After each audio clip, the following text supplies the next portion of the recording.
All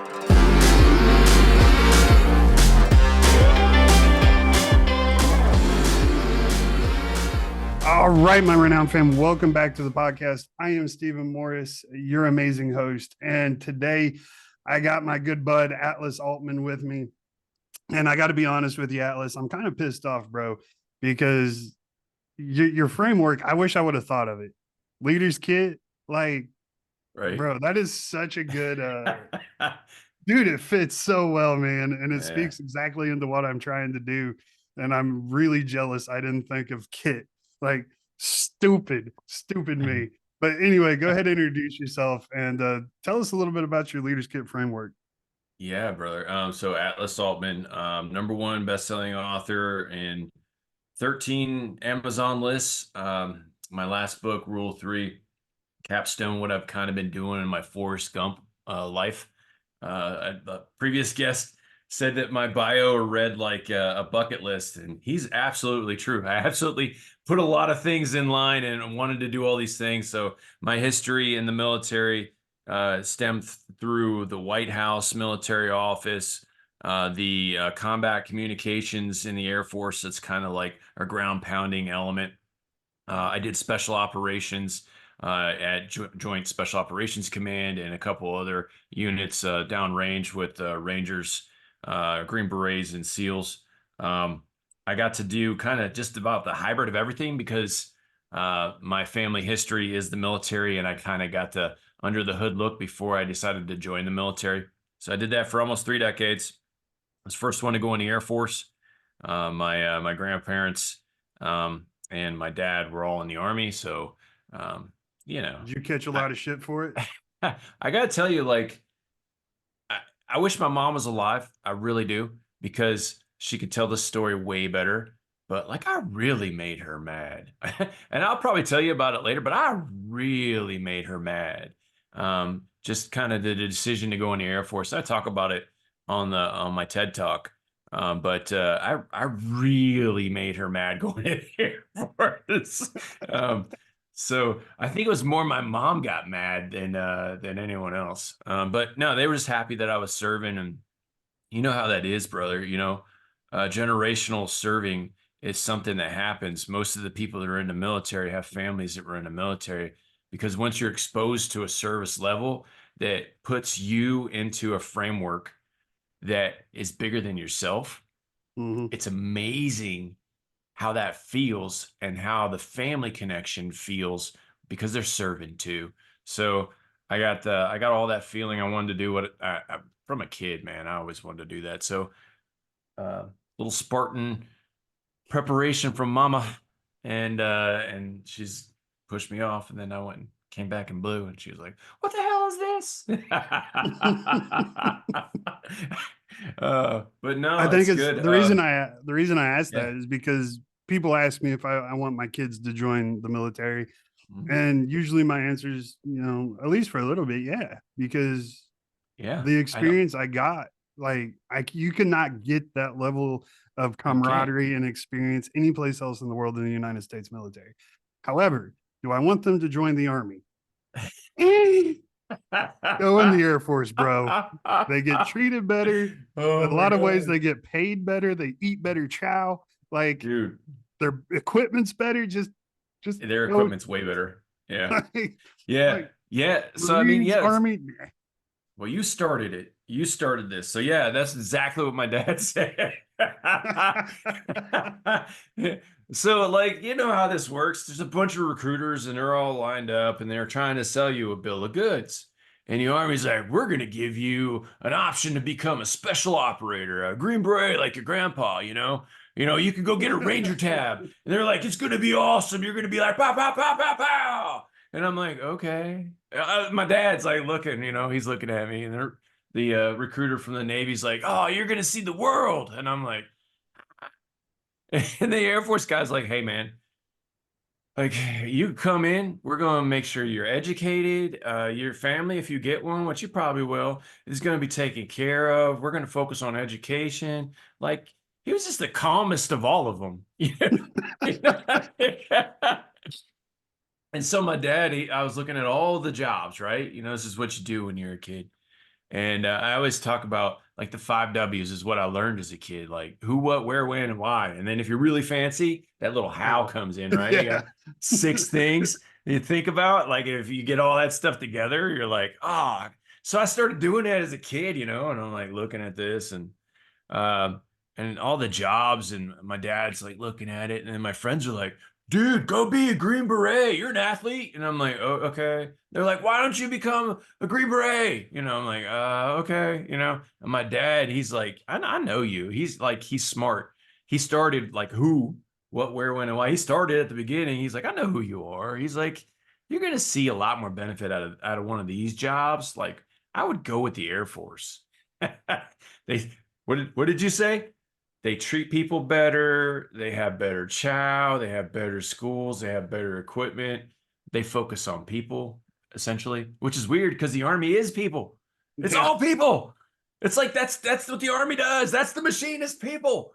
But no, the Air Force is focused on people first, and so is special operations, right? Yeah.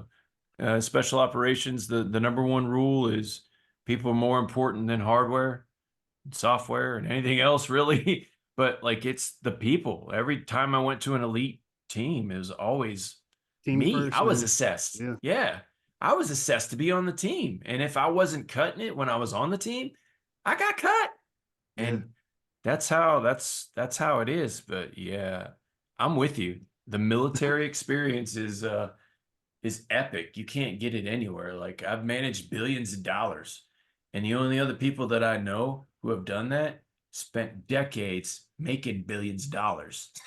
Right. Right. Like, what other job can you have where you're 22 years old and you're responsible for this, $33 million piece of equipment? That's right. It's yours. And if anything happens to it, it's your butt. Yeah. Yeah. 100%. Like, oh, worst feeling in the world. Where's your Yeah. rifle, private? Yeah. I don't, But I don't no, know.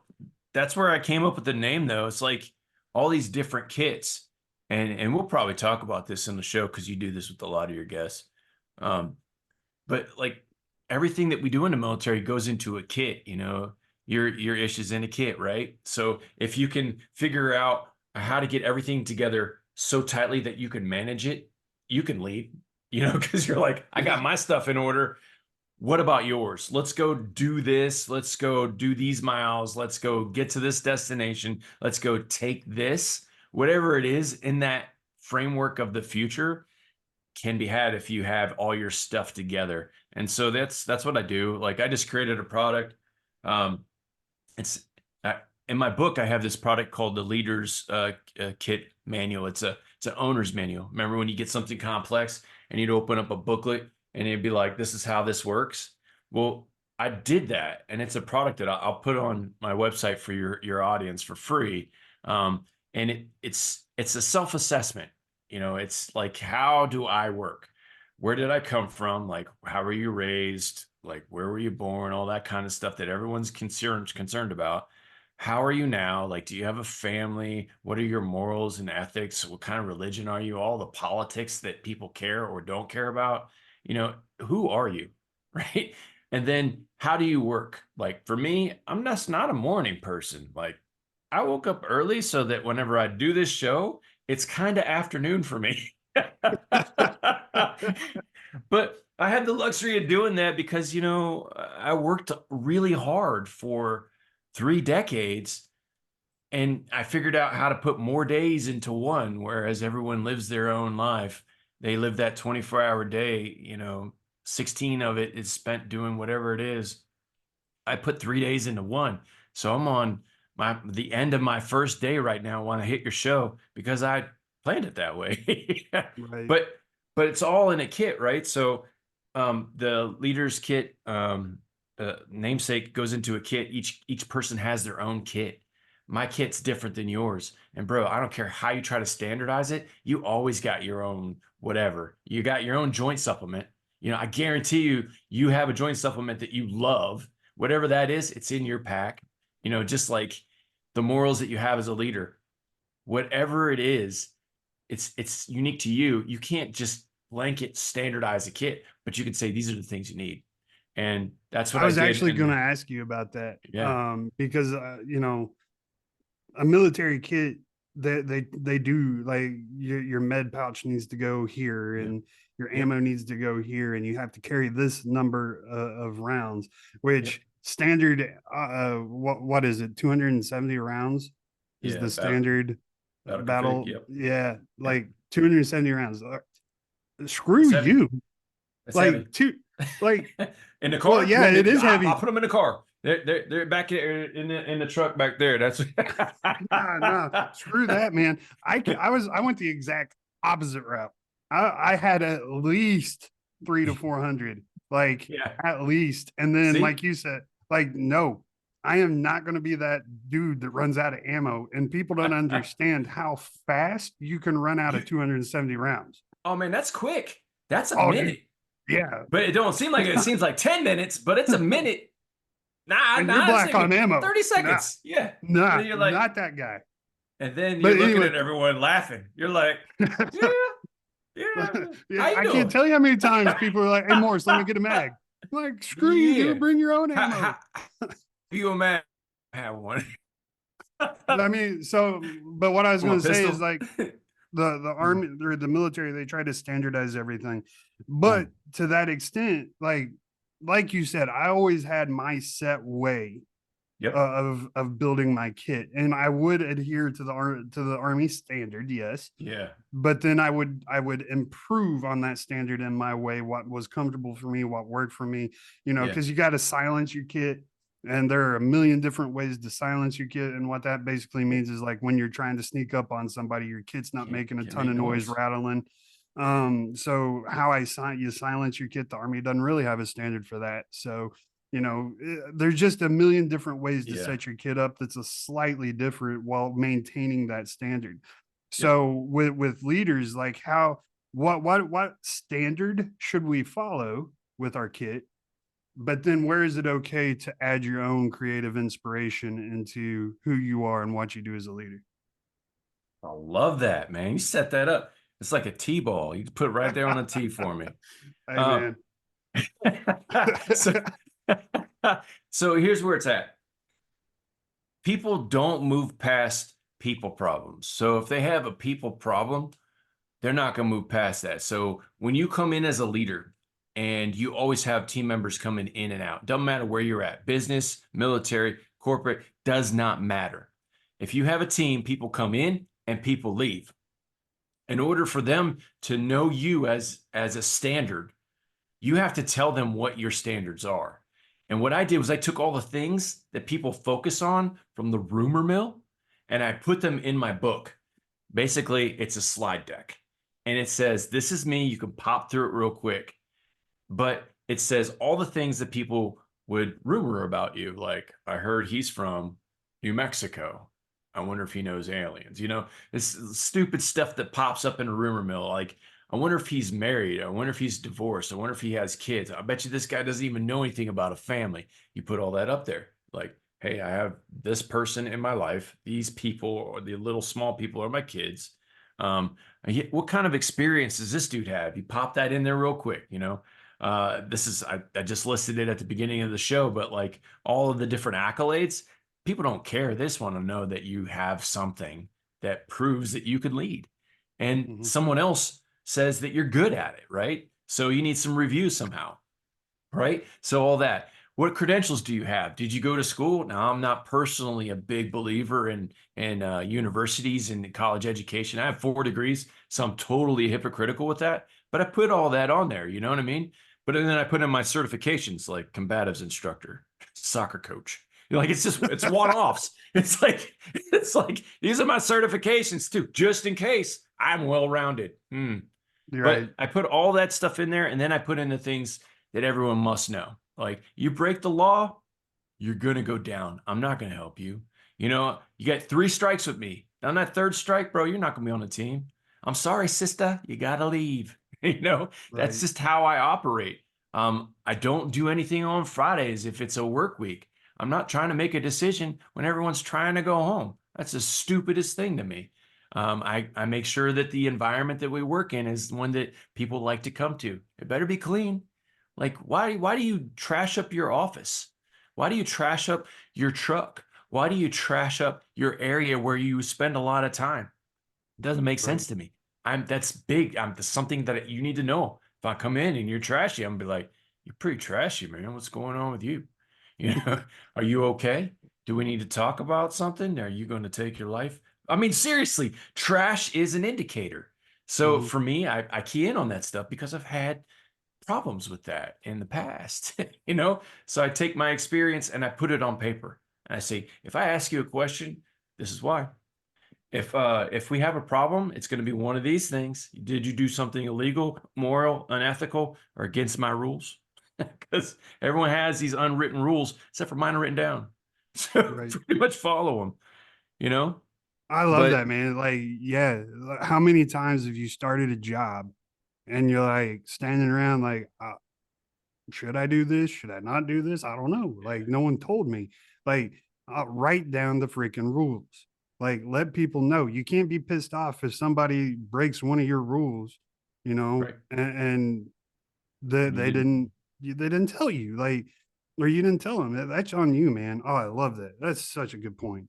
Yeah. Write it. Oh, So I put it all in my book, and you know, like I said, I'll put it on the website for you. But it's like these leadership styles that everyone talks about. I actually wrote down the ones that I love, like empowering leadership. You should be trying to build other leaders. That's what leaders do. Why are you right. trying to hold the power? If you're trying to hold the power, you're a manager. That's not how I operate. I'm optimistic. Not everyone's trying to get us, man, unless they are. And they're pretty obvious when they're trying to get us. I mean, it's pretty obvious. You will know if somebody's trying to get you. It makes a lot of noise. It's pretty evident. I'm pretty positive for the most part. I like bottom line up front. You know what I mean? These are things that I have like on mind.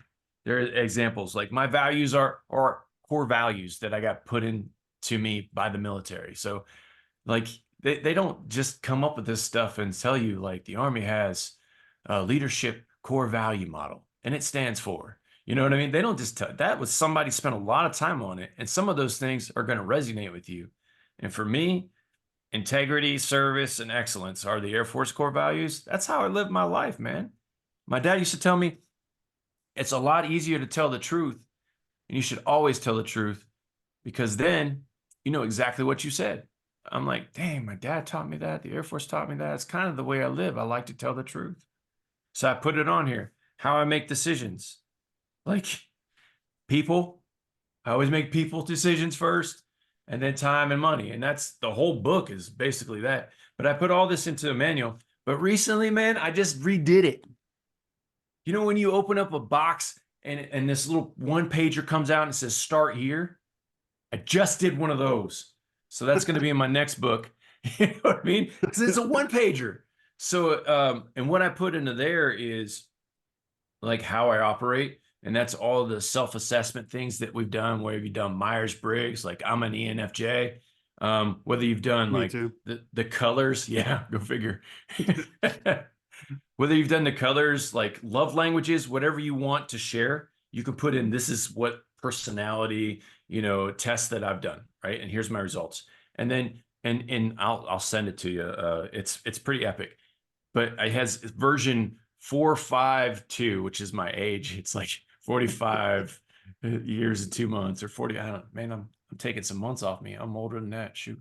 Anyways, and I put a picture of me with a diagram and it says, this is me thinking about like whatever it is in the future. This is me where I came from. So it talks about my Army brat childhood, my military background. And then it says the number 3 is what I do now. And Mhm. that's like speaking to like when I died, you know, I speak to that. Whenever I became a bestseller, I speak to that. Whenever I work with the president, I have lots of stories where people love to hear about that. So if it resonates with your audience, I'll share one of those stories. And these are all the things I can speak about, right? And then on the other side is kind of where I'm going. And that's 100 podcasts. Obviously, we talked about that. Another book. I write a book every 6 months. And so each one of them, so far, I've got a good record. They're all bestsellers. But like, I'm trying to get this stuff into the world so that I can help the future, man. So this one pager makes you assess yourself. And that's where Leaders Kit all starts, man. It's all inside. Where am I? Because if you know yourself, then you can properly apply yourself to whatever the problem is, but you can also avoid the things that you can't fix, and you'll find somebody else that can fix them. And that's such a key element that people forget about all the time. People aren't do-it-all people. People aren't learn-it-all people. People aren't know-it-all people. But you can know the right people to get it all done. And that starts with you, man. It always starts with you. Yeah, I love that, and I want to hang out on that topic for a second because that's one of my biggest things. First of all, you can't lead anyone until you can lead yourself. You Amen. can't lead yourself until you know yourself. And that means you have to go sit in front of a mirror for several hours, look at yourself dead in the eyes in the mirror, and just peer as deeply into your soul as you can. And you got to find all those uncomfortable, horrible things about yourself. You got to learn about them. You got to know them. And I'm not saying that because I want self degradation. It is okay. So, a good example for me, I am not it's not in my DNA to be an organized person, Right. right? That's just not who I am. It's tough. So yeah, I'm ADHD through and through, and I can bounce all over the place and chase all kinds of squirrels and rabbits and you name it. Yeah. Like that's who I am. Now that's not a good trait that I have. That's okay. I'm not saying that that's a I mean it's not a good thing, but what I have to do is I have to find someone Mm. that makes up for my where I lack, right? Because I'm never going to be an organized person. I don't care how many systems I implement. I don't care how many systems I try. That Yeah. is just not a strength I'm going to have. I can improve on myself, yes. I can Yeah. learn new skills, yes, but I'm never going to be strong in that area. Mm. But what I can do is hire someone That's or right. marry someone that Amen. makes up for that weakness. So now I don't Yes. even have to worry about it. I have strength to my left and to my right, and that's what makes our special forces Mhm. so freaking powerful. That That's is. why 6 dudes can go up against 100 dudes and totally kick their ass because Yeah. each person is making up for the weakness of the person to their left or their right. Yeah. You're not going to have a special forces team that is where everybody's just solid at that land navigation. No, you have one guy that is solid at land navigation. You'll have a backup, Yeah. but that one guy, that is his specialty. You know, Yes. your specialty in the Air Force was communication and talking to the birds, right? That was Right. your job. No one else. Like, could I do that? Yes, I can do that. I know how. Am I on your level of doing that? Hell's not. Like, Mhm. you make It's that shit look flawless. And so that is where we need to get is to where we can look at ourselves and rather be like, oh man, I suck at being organized. No, I'm like, no, I suck at being organized. I got to go find someone. That's right. Yeah. Yeah, man, it's humble though. See, I love how you put that. So there's a couple things I want to touch on. One, it is absolutely people. In elite teams, it's always the people. I've listened to a couple of your podcasts, and people have stuck in major organizations like there was one lady, she was in a startup for like 22 years, and she said, Yeah, it's Joy. because of she's like, it's because of the people. And I was like, yes, that's the only reason why you stay. That's the only reason why you want to get on elite teams is because you want to be in that environment that brings you to another level as a person yourself, but with other people. And my whole saying goes like this. My mom used to say, "You are who you hang out with." She used to say it like that all the time. And she Sounded said just it, like that, I'm sure. yeah, she sounded way sweeter than I just gave it to you. But like I've heard that rephrased. Your network is your net worth. Show me your friends, and I'll show you your future. The way I say it is, you got to be careful who you let into your life because they will change it. And if you're really systematic about that process and you're evaluating everyone that's around you, your friends, your family, if you're evaluating them and you step into the situations that you want to be in with the people that you want to be in, those situations go a lot smoother because you know who's around.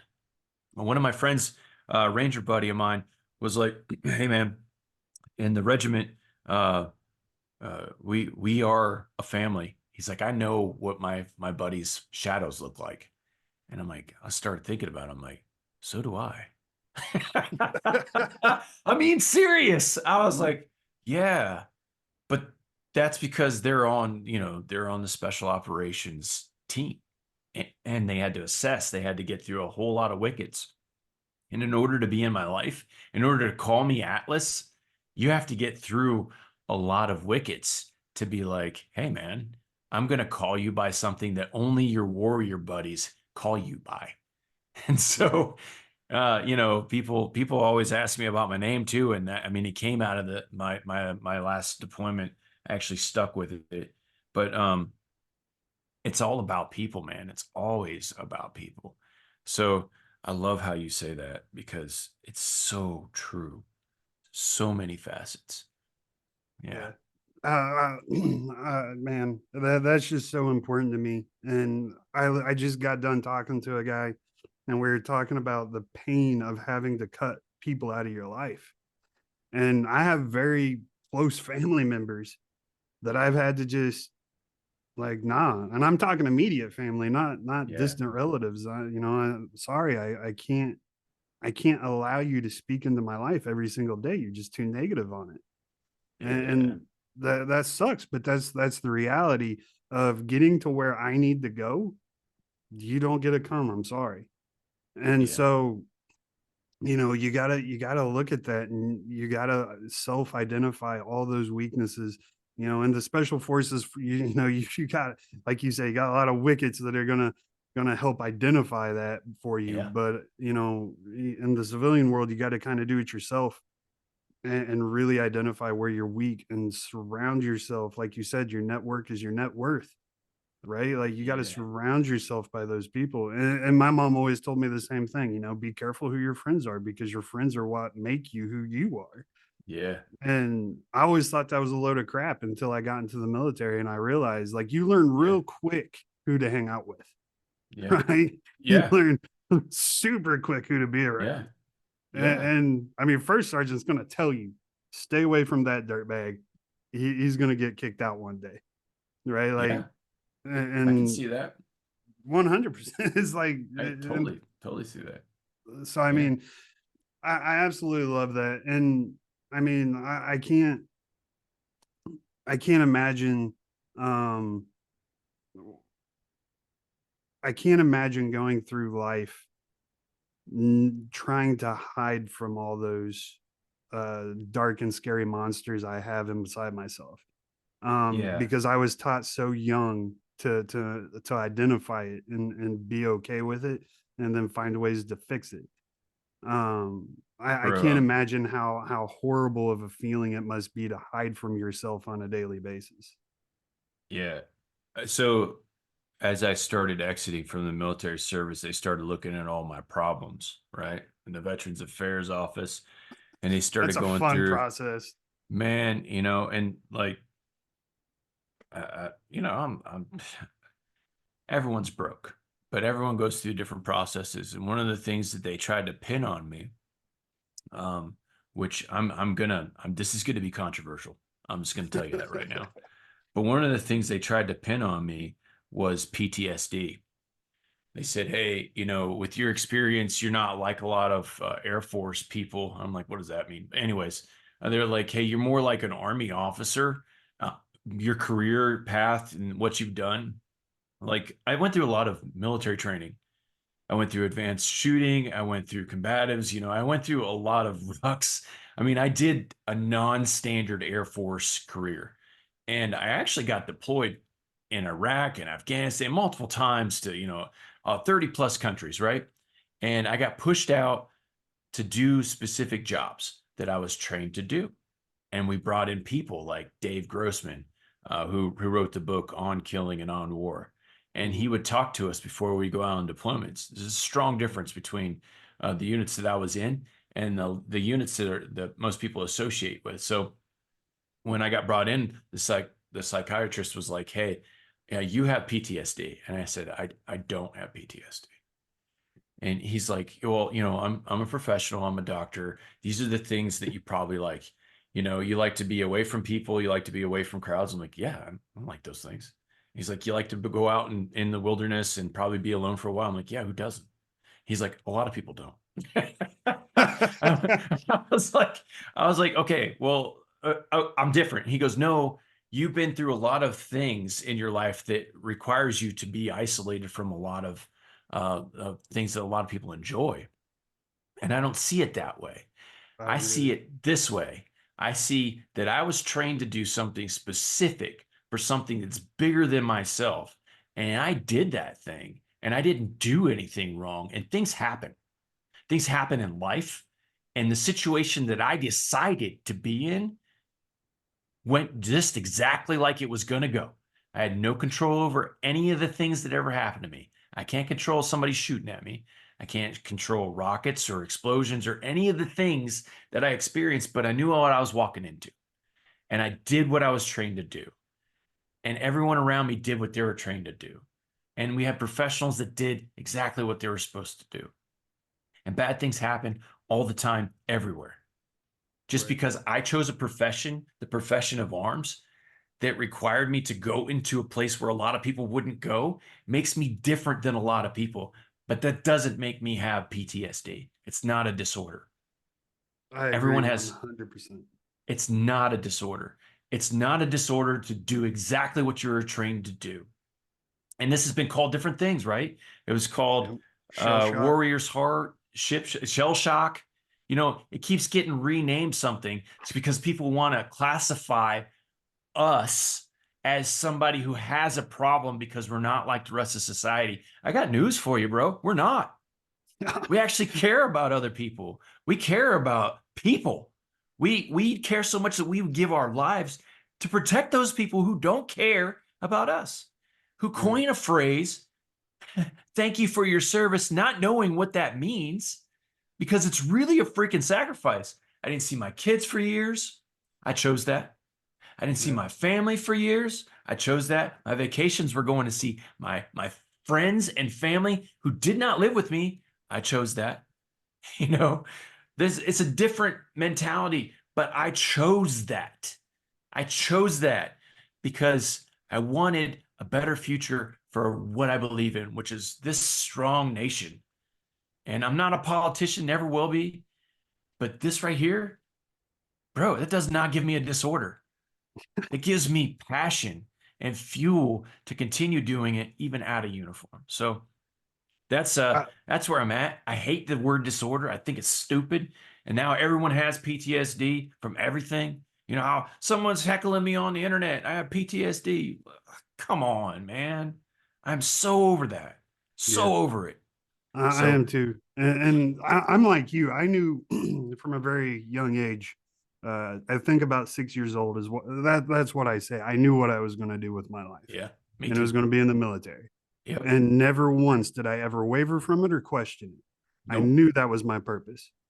And yeah, I tell people all the time, I'm just built different Mm, because I can see horrible things happen and they don't affect me like they do most people. no. Never once did I think there was something wrong with me. I just think I'm built different.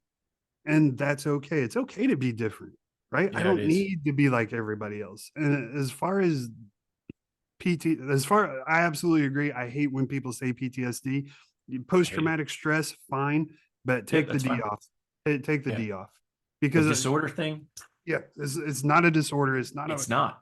and It's I not. feel like it's done more damage than like they did this to try to help, but I feel like it's done more damage than help because then all of a sudden there's something wrong with you. You and like you said, Yeah. everybody's broken.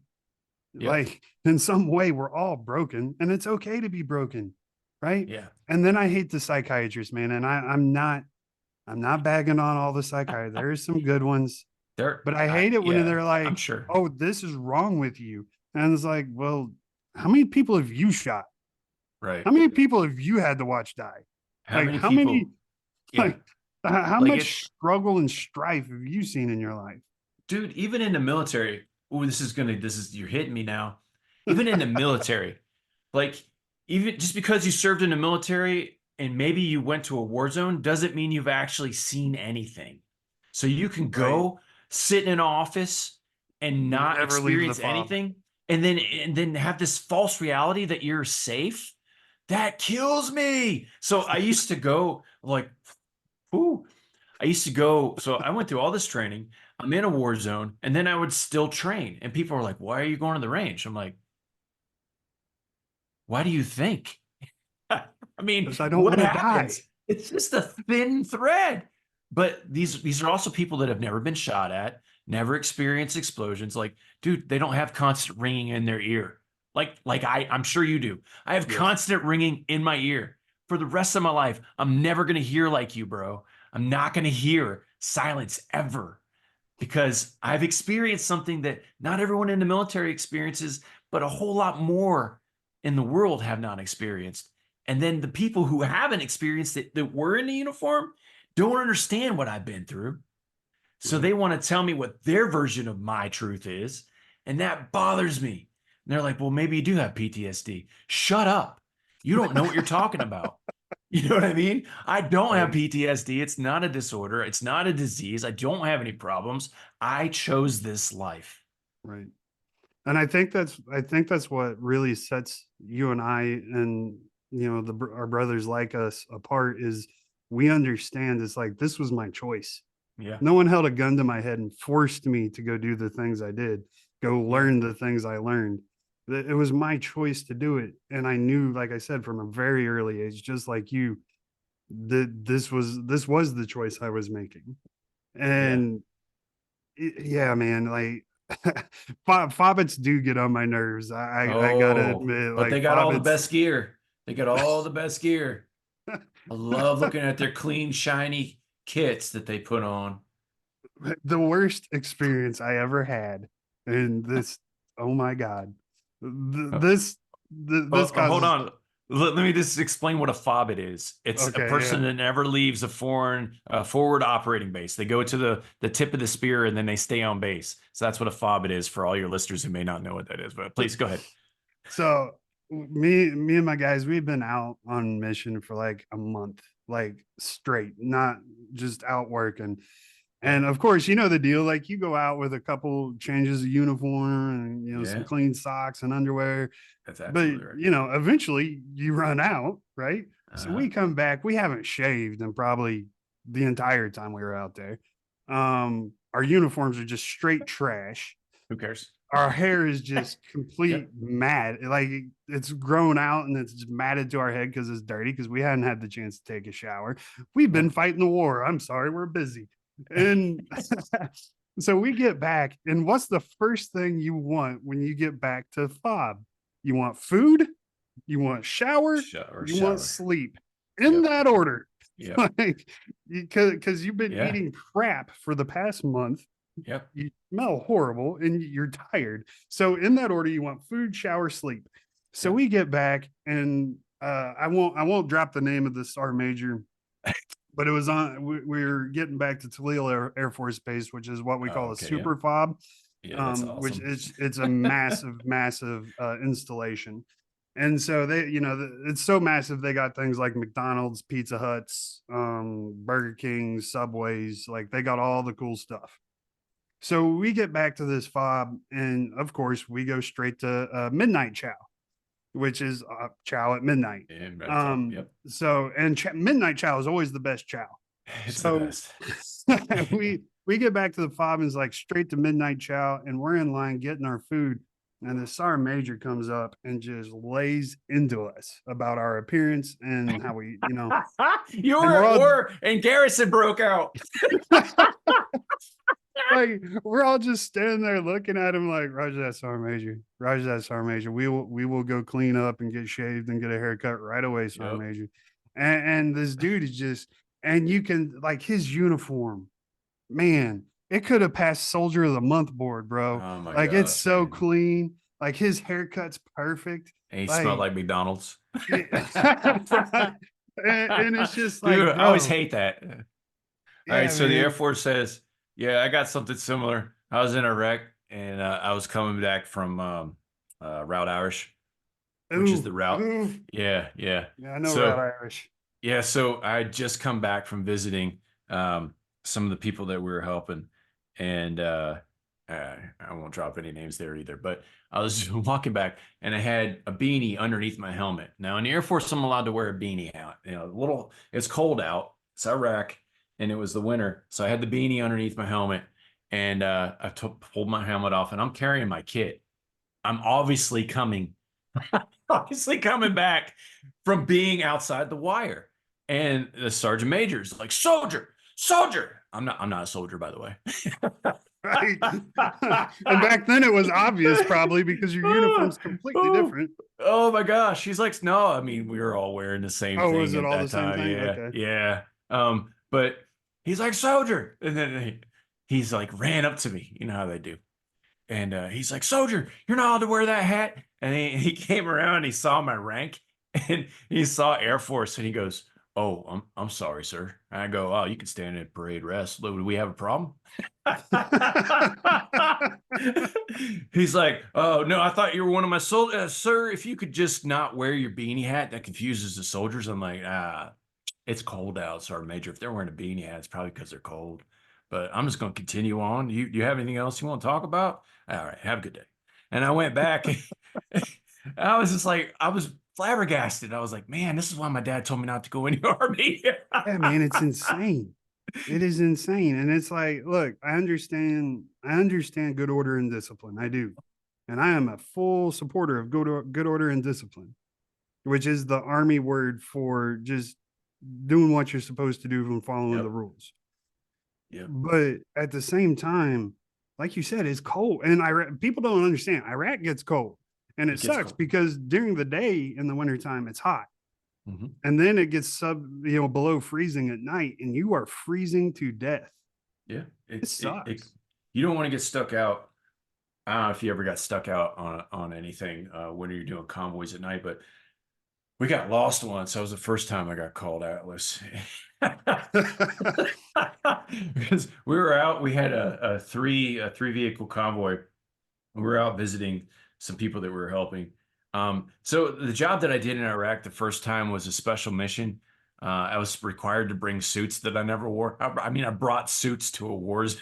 It's the stupidest thing ever. I was like, what the hell are you guys asking me like for? like suit and Like tie. business suits, yes. So, Okay. bro, I showed up and I'm like, here's my bags. You know, I got sea bag deep. Anyway, my bags, I got a lot of them. I feel like a freaking Paris Hilton going to the war zone. And um, the CG was like, the commanding general was like, hey, did you bring suits? And I go, yeah, what's that all about? He goes, don't unpack them. I don't know why they put that in there. I was like, well, thanks for telling me that. Now I went out and freaking bought suits. I don't have suits. You know who has Right. suits? The hell's a suit? Why would you wear that? It's Yeah. not a So I funeral. mean, but no, we were helping the Civil Aviation Authority, like the FAA over there, Mhm. regain their airspace after the war was over. So what we ended up doing was expediting a plan that was supposed to be 4 or 5 years. We did it in 3 months, just because, unlike a lot of people, again, man, this feels like I'm bashing on my Air Force guys, but a lot of people in the Air Force don't go outside the wire. They Right. just don't. They don't. So the guy before me didn't go outside the wire. CG looked at all of the people and he hired me as a captain to fill a lieutenant colonel billet because he knew where I was coming from and that I had combat experience and that I was going to go outside the wire. So he hired me and he's like, don't tell me anything until this is done. And like a month later, I was like, this is the plan. He's like, this looks good. And I kept going in and out of the wire, you know. Got to have battle buddy, man, all the time. And I always had an army guy, it seemed like, with me. Because I think I brought one Air Force guy out and he was a space guy and he was like, this is I'm being over here, I'm considered, you know, a war veteran. That's all I wanted. And I was Mhm. like, okay, well, I need somebody to go with me. I need to go downtown, and that's outside the wire. And he's like, yeah, I'll go with you. And then when we went out, and you know how you see those signs when you're leaving the fob, and it's like go amber, go red. He's like, what does Right. that mean? I'm like, are you freaking kidding me? Are you What does freaking- that mean? Yeah. Oh man. So like we're rolling, dude. So I'm like, okay, this is so I'm walking him through it, and then we're rolling, and he sees oh man, I'm sorry. This is not probably not funny to a lot of people, but he sees people like pulling over and pulling out their weapons like locals because we're Mhm. getting ready to go downtown, and they don't just go downtown either. They have guns as well. So Right. like, this is the first time he's seeing this, and he's like, "What are they doing?" I'm like, "They're going. We're going." He goes, I don't want to go anymore. I'm like, bro, it's too late, man. It is too late. So there's no U-turn here, bro. Sorry. yeah. Like, Needless to say, I don't talk to him anymore. dude, so my second deployment to Iraq, we had I was on this patrol base in northern Iraq, and we had this oh crap, what do they call them? MKT, a mobile kitchen unit, Oh, and we had cooks assigned to our patrol base, okay. and our it was great I'm until it sure. wasn't, but our patrol base got attacked, and so I'm fighting, and the cook runs Mhm. up to me. He's got all his shiny gear on. He's like we're being shot at, and the Yeah. cook looks at me and goes, "What do I do?" Like, shoot back. He's like, "At what?" I'm like, "I don't know. It's over there. Shoot over there." Well, Like, people don't realize it if they've never experienced it. It's not like in the movies. Like no, 9 times out of 10, you can't see the person shooting at you. It's too far away. no. Yeah. Or You can it's hear it. dark. Yeah, you can you can It's hear it, either a especially when pop it and a goes past crack your or a head. whiz. Yeah. Yeah, If it depends on how you hear it, is that's how far away they are. right. Exactly. All right. And everybody think, like I tell people all the time, the sound the bullet makes when it goes past your dome is not what the movies No, make. It's not that no, no, it's a it's not. crack. It's like lightning literally went off right next to your Yeah. eardrum. Yeah. And it is the scariest feeling in the world because you realize like that was about to Yeah. hit me. But anyway, Yeah. it's like, I don't Yeah. know, bro, just shoot in that direction. There's Oh somewhere my over there. gosh. And Oh he's my like, gosh. okay. And he's like, and I'm about black on ammo by now. Oh Like, you know gosh. what I mean? Yeah. It's just crazy, dude. Oh Yeah. man, great No, but stories. again, like, so that brings us right back to this. Like, those people didn't know themselves. They put themselves in a situation that they thought that they could handle, and then they had to go to someone who knew what they were doing to ask Mhm. for help. So they're not stupid because they knew who to ask, Right, but still the self-assessment should have happened before they volunteered themselves. The cook could have stayed somewhere else, you know what I mean? mhm. But he decided to come out and say, "Okay, I need to be a part of this." Good on him. Who's gonna help me? The first person he sees is the person firing back, probably. And he's like, where am I shooting, basically? Right. And No, then totally agree with you. yeah, it's just you have to do that self-assessment before you get yourself into a situation. Because you're right, man. Man, war sucks. There ain't no music playing in the Yeah, background. Whenever people are no, shooting at you, nothing happens. It sucks. You're like, why am I here? What did I do? Like, hmm. And then I hope I get through this. Like, people right, don't want to talk about any of that because people don't want to talk about their failures. So the perceived failure is the failure in a lot of people's mind. But bro, when you embrace that and you say, people, I'm no good at this, which is part of what I do all the time. I'm like, I am not good at accounting. I'm going to give all of my number stuff to someone who is, and they're going to make it magic. But I right. know I can't do it. And that's It's just, okay. it's okay. Yeah. Yeah, Um, 100%, man. I love that, and I can't tell you the amount of the number of times, especially since I started my own company, I've had to like.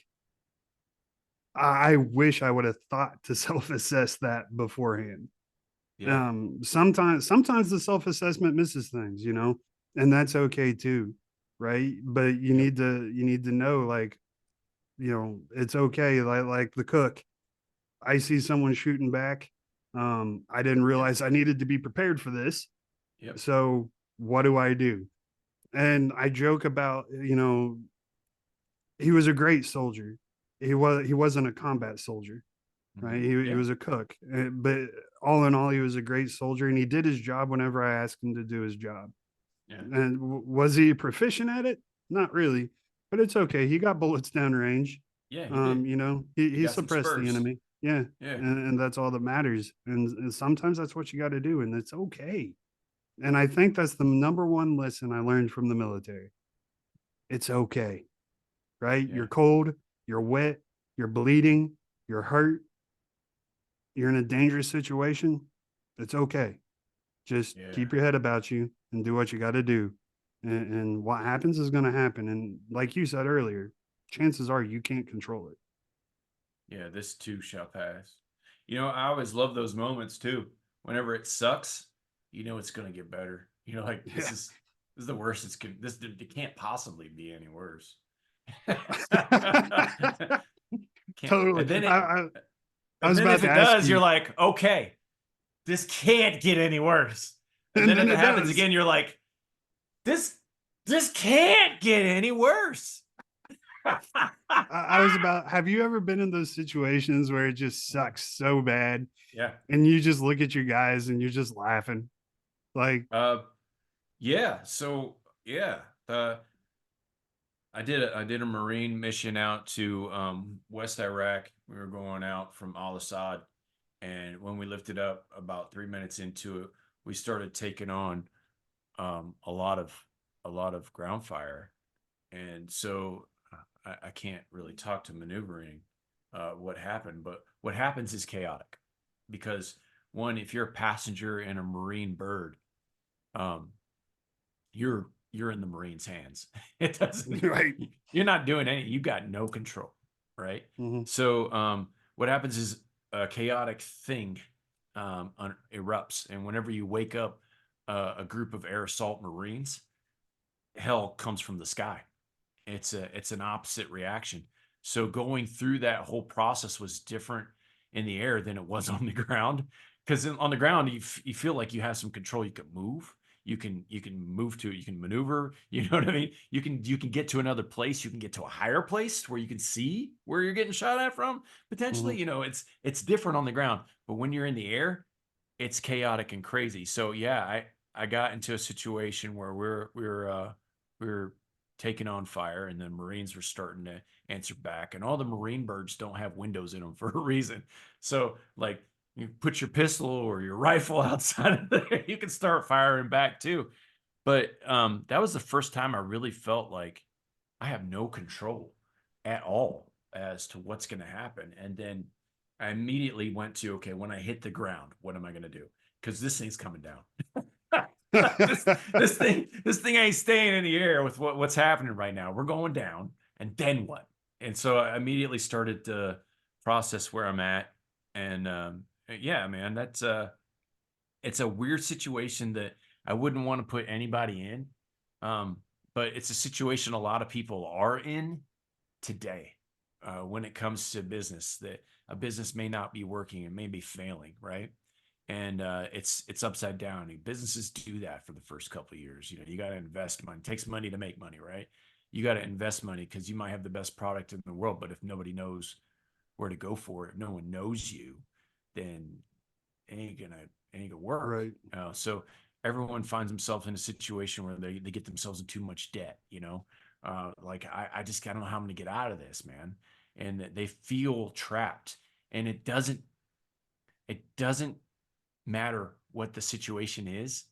Your version of it is different than everyone else's, but it's the same place, bro. I mean, Mm-hmm. you feel that hopelessness, and there are options that are not good options, and you have to choose one. And a lot of times for me, it's who can I go to in this firefight that can help me get out of it? Mm-hmm. And that's the story you just told. The cook came and he said, "There's something going on. I want to contribute to get out of the situation. Who can I go to that has experience?" So they look for the Gary Owens guy. You know what I mean? The yeah. guy who's got the first cav patch on because they know those guys are going out and doing it. So how can I contribute, right? And that's the key to life that I learned out of the military. There's always wicked smart people around you. There's always wicked lethal people around you. There's always somebody that can help you get out. It doesn't matter what the situation is. Your next success is like one step away. And then you're going to start climbing up because your altitude is determined by your attitude, man. How you get out of things is all in your mind. You can sit there and you can cower and you can pee your pants and really just figure out where the situation is. But after you're done with that, you need to freaking move. You need to figure out what you're going to do. The decision is in your head, and it's always better when somebody's there with you. Mhm. Always better. So find the person that can help you and then ask them the question because you want to leave your mark, dude. You leave it with a question mark. Right. That's how the I love best that. things in life happen, man. I love So that. yeah, I think it's funny whenever I tell people leaving the military was the single hardest thing I've ever done in my life. I'd rather get shot at every single day, 24/7, 365, I'm than with you. exit the military again. That sucked. It was 3.5 years of hell because my Yeah, identity was the army and I had nothing outside of it. I didn't know I needed something outside of it. And my exit from the military was so abrupt and fast that I didn't have time to prepare. I don't yeah, think it would have made a difference, but still, that's a talking point. Anyway, yeah. So here, um, let's dive into that because a lot of people that I talk have the same identical athlete. And they get the call and they're like, "Hey, would you like to coach?" Like, no, I'm an athlete. And so it's the same situation what we're doing right now.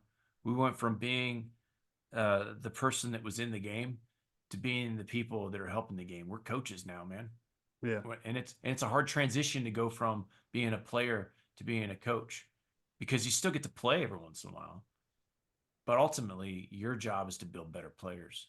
And right. that's a hard transition whenever you're really good at being a player. Whenever you identify your whole life as being a player, whenever you work so hard to do your profession better than anyone else in the world, which is Mm, that's what cab does, man.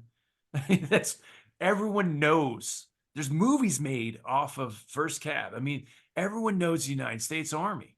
Everyone knows that whenever they show up, nothing's going to happen without their permission. And to be a part of that team and be successful in that environment, and then them say, "Hey, thanks for your time. It was great having you on the team." like that's it. That's literally how it went. 9 months later, I was retired. Yeah, Um, and so I mean, it was so hard for me because I tried to treat life like I was a soldier yeah, still, and it didn't work. Obviously, I'm sure you went through a similar situation where you had to re-identify how you speak to people, how you treat people, like yeah, everything changes. And so, like what you said, I didn't go looking for it. I fell into it mm, with a mentor that was just like, "Hey, young buck, come here. Like, I've already been through this. I went through it. I remember what it's like. Let me help you." yeah. And that That's taught good. me really quick, like, holy crap, something that happened my entire army career that I didn't realize was happening was I was always put in amazing teams. I didn't Yes. have to go seek amazing teams. Like, it just happened. That's what we do. Yep. Yeah. But then when I got into the civilian world, it became my responsibility to build my amazing team. That's right. And it's okay. Like we've beat this dead horse. Like, it's okay to have to go find your person. Just don't sit there and feel sorry for yourself, right? Because that's the loop I got Yeah. stuck in for a long time. After I felt so sorry for myself, and I just became this whiny, sniveling POS, man. Like, Yeah. I'm embarrassed to admit that was me, but that at the same time, I'm thankful because I had to go through it to learn this about myself. Yeah. So, I mean, but yeah, I just became this whiny little crybaby. Excuse me. And that is not the place where growth happens. right? Yeah, And thank I get God that. I found somebody that just grabbed me by the scruff of the neck and shook me. You know, it was my mentor and my wife. Both of them just kind of beat me to death with stop it, stop feeling sorry for yourself, and move on. So how did you And find your mentor? How did that happen? so when I had no career ideas outside of the military. So whenever I left the military, like I was pissed off and hurt that the army just kicked me to the curb kind of the way they did. Yeah, So I as wanted they do. nothing to do with DOD. I wanted nothing to do with contracting. I wanted nothing to do with the government. I was just mad and hurt. Yeah. And so looking back, I kind of regret that now, but it is what it is. Um, so I had no career options. So I just took the first job that came to me. Mm, And I worked my way up through that organization very fast. And ultimately, the guy that ended up being my boss was a retired forward observer in the army, okay. Nice. and he just kind of he knew exactly what I was going through. He was an NCO as well, so Mhm. he knew that side of the house as well, and he just kind of, like I said, grabbed me by the scruff of the neck and was like, "You can't operate this way." And then, I met my wife at the same place. And, after her learning my story, she's like, you seem like you were such a strong person. And that were Or really hit me yeah, hard. And I was like, I am a strong person. What are you talking about? I'm a yeah, badass. yeah, for sure. And, she was like, not from what I see. And she was just Mm, brutally, and of course, the conversation played out over months. mm, But, this is just kind of summing it up. But, yeah, basically, she hit me with the hard truth that I wasn't projecting the badass that I thought I was. yeah. And I had to, like you said, go back and You had to re-identify and assess. just, yeah, Yeah. reassess myself. And then you're And like, that, wait a minute. yeah, Wait a minute. yeah, That's what I'm projecting? Let me fix that. yeah, fix that quick, fast, and in a hurry, man. Hold on, I got you. Check this Yeah. out. 100%. So, Yeah, man. all right, man. So I appreciate your time. We're unfortunately out of time. We can Yeah, carry on this I'm conversation for telling you, another couple hours probably. for sure. But uh go ahead, tell everybody how they can find you, get a hold of you, if they want you to come talk or get a hold of your Yeah. resources. Yeah, I mean, so I'm now focusing. If you want me personally, go to LinkedIn. You can find me Atlas Aultman, Aultman. You'll find me Atlas Joshua Altman. It'll be a picture of me, not bearded. And then me on the TED stage with a beard, but you can't see it. I'm a leadership top voice on LinkedIn, so you can message me there. I'm there every day. So I will see your message there. There's also a link to book me to speak if you want to hear that. And there's tools and stuff that are on my website. It's Leaders Tac Kit. So if you're a civilian, that's a dash. So leaders-kit.com, because leaderskit.com is too expensive, and I started with nothing, and I'm here now. But yeah, if you want experience from my time being no stripes to being a senior leader in the Air Force through special operations, White House, I have stories for you, and I have tools, and I love talking to people uh, like Steve. And this show has been awesome. So thank you so much. I feel better, like just talking to you. I feel lighter right now. So I appreciate you letting me bend your ear during this sharing some of your experiences too. I That's appreciate that, amazing. man. Like I For always sure. feel the same way whenever I talk to someone that with a similar background and story as me. I always feel like energized and like, yeah, like Yeah, me too. so I totally get that. And I appreciate that. So yeah, everybody, his links are going to be in the bio. His LinkedIn link will be there as well. Make sure you scroll down, go to his website, give him tons of love. Just pop him a message in LinkedIn, tell him hi. I'm sure he'd love to hear from you. Check out my TED Talk. Tell him, yeah, to check out his TED Talk. I'll have that link on there as well. Now, before I let you go, Atlas, you've heard my show, so you know the deal. Everybody gets the final word of wisdom. What is your final piece of advice for someone to lead like a champion? Yeah, absolutely. Lead like a champion by putting the right people around you. Select the Mm, right people. Billionaires find out really late. that they let somebody who sucks stay too long in their life. Don't be that person. Man, that's probably top 3 best advice that we've gotten on this show so far. I love that. And like we talked about earlier, you are who your inner circle is. So, surround yourself. Bill Belichick, he had some pretty top-notch talent around him coaching the Patriots all those years. Yeah. Tom Brady, he had some top-notch talent around him, building those Super Bowl winning teams. So, that's just part of the work. And sometimes it sucks, but I agree with you 100%. So that's going to wrap it up, everybody. He is Atlas Aultman. I am Stephen Morris. It's been great. Thank you so much for tuning in, listening to this week's episode. We will be back, same bad time, same bad channel next week.